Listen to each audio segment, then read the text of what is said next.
this is biggest chance for us. I think for me and for Daniel, you know, just show boxing class, world boxing class for people, you know, like big present to people, to fans. I'm so focused. I'm so ready. I want it.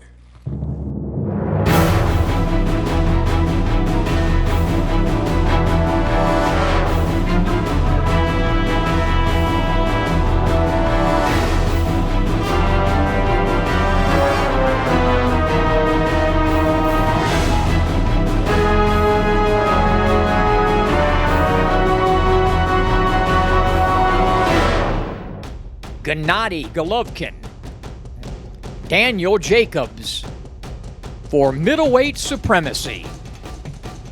Well, this will be one of those, like we used to say in big-time heavyweight boxing, you're going to want to have your food and beverage right there before the fight, because I expect fireworks early and often. Consider the fact Triple G has 23 straight knockouts. Daniel Jacobs, 12 straight himself, not too shabby. Golovkin's putting a lot of pressure on Brook. Brook's face right now is showing the effect of the power of Triple G. Golovkin is better known as Triple G, and I've come up with what I think those G's should be. Gargantuan power, a granite chin, and guile to go along with all of that. That comprises the guy that I think is the best pound-for-pound fighter on the planet in Gennady Golovkin. Jacobs doing a great job. Vicious right hand. Quillen on inline skates. And the referee has already stopped the fight. Jacobs is a very good fighter. Not a great fighter, in my opinion, but a very good fighter.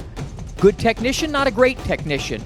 Really good offense, okay defense, not great defense. Pretty good athlete. And again, really big-time power. But there's a but, and that but is the chin. I was ringside when he got knocked out in his only blemish against Purog, and we also saw him knocked down by a left hook from very light-punching Sergio Mora. Well, he won't be facing a guy like Mora Saturday night in New York at Madison Square when he takes on Triple G, the guy who I think possesses the best power in all of boxing, pound for pound.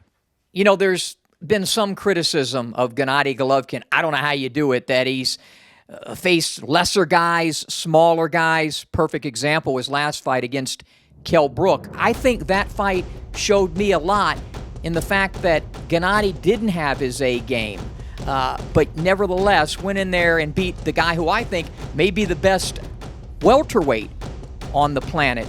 So I think these criticisms of him will be put to rest, because he's fighting a guy in Daniel Jacobs who's a bigger guy. He's taller by a few inches. He's got about 3 inches at reach. And when you look at Danny Jacobs, he's overcome the big C, and that's cancer.